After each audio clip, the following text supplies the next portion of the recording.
नमस्कार विद्यार्थी मित्रांनो, माझं नाव गजानन वाडेकर. स्वागत आहे तुमचे सर्वांचे परत एकदा जी के एक्झाम पॉईंट ऑफ व्ह्यू या आपल्या मायबोली भाषेतील एज्युकेशनल यूट्यूब चॅनलमध्ये. विद्यार्थी मित्रांनो, यामध्ये आपण जी के और जी एसच्या रिलेटेड महत्त्वाचे प्रश्न बघणार आहोत. तुम्ही जर चॅनलवर नवीन असाल तर चॅनलला सबस्क्राईब करा, जेणेकरून नवीन व्हिडिओचे नोटिफिकेशन तुम्हाला येईल. धन्यवाद. चला तर व्हिडिओला सुरुवात करू.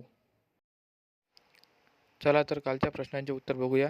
महाराष्ट्रातील कोणत्या शहराला ट्री सिटी 2023 हा पुरस्कार मिळाला आहे? याचा योग्य पर्याय आहे ऑप्शन क्रमांक बी, मुंबई.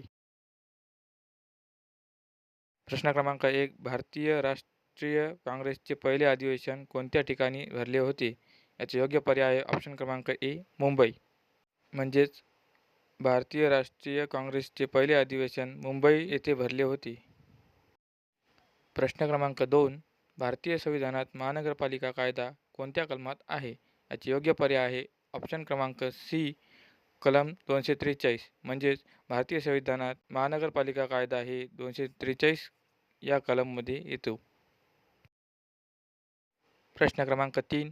घटनेच्या कोणत्या कलमान्वये बालमजुरी प्रतिबंध करण्यात आले आहे? याचे योग्य पर्याय ऑप्शन क्रमांक सी, 24व्या. प्रश्न क्रमांक 4. भारतात प्राचीन काळात कोणत्या राज्यघराण्यांनी स्थानिक संस्थांना उत्तेजन दिले? याचे योग्य पर्याय आहे ऑप्शन क्रमांक 1, चोल. भारतात प्राचीन काळात चोल या राज्यघराण्यांनी स्थानिक संस्थांना उत्तेजन दिले. प्रश्न क्रमांक 5. झुमर हा नृत्यप्रकार कोणत्या राज्याशी संबंधित आहे? याचे योग्य पर्याय आहे ऑप्शन क्रमांक ए, हरियाणा. झुमर हा नृत्यप्रकार हरियाणा या राज्याशी संबंधित आहे. प्रश्न क्रमांक 6. डॉक्टर बाबासाहेब आंबेडकरांनी डॅश हे वृत्तपत्र सुरू केले? याचे योग्य पर्याय आहे ऑप्शन क्रमांक डी, जनता. डॉक्टर बाबासाहेब आंबेडकरांनी जनता हे वृत्तपत्र सुरू केले. प्रश्न क्रमांक 7. महाराष्ट्रात खालीलपैकी जिल्हा परिषदेचे पदसिद्ध सदस्य कोण असतात? याचे योग्य पर्याय आहे ऑप्शन क्रमांक सी, पंचायत समिती सभापती.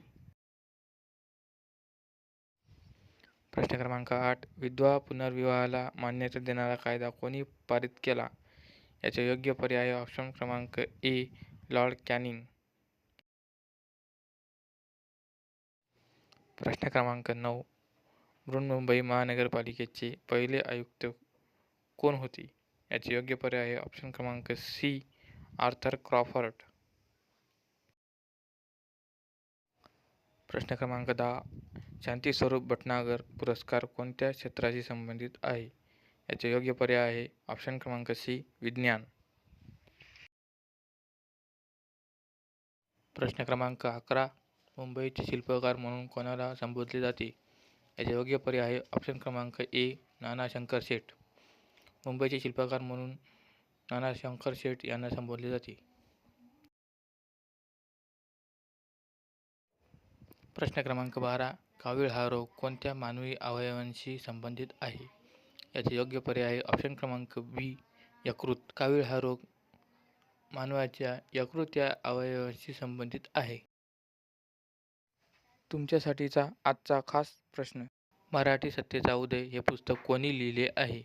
याचे योग्य आन्सर कमेंट करून सांगा. धन्यवाद. व्हिडिओ आवडला तर लाईक करा, शेअर करा आणि सबस्क्राईब करा.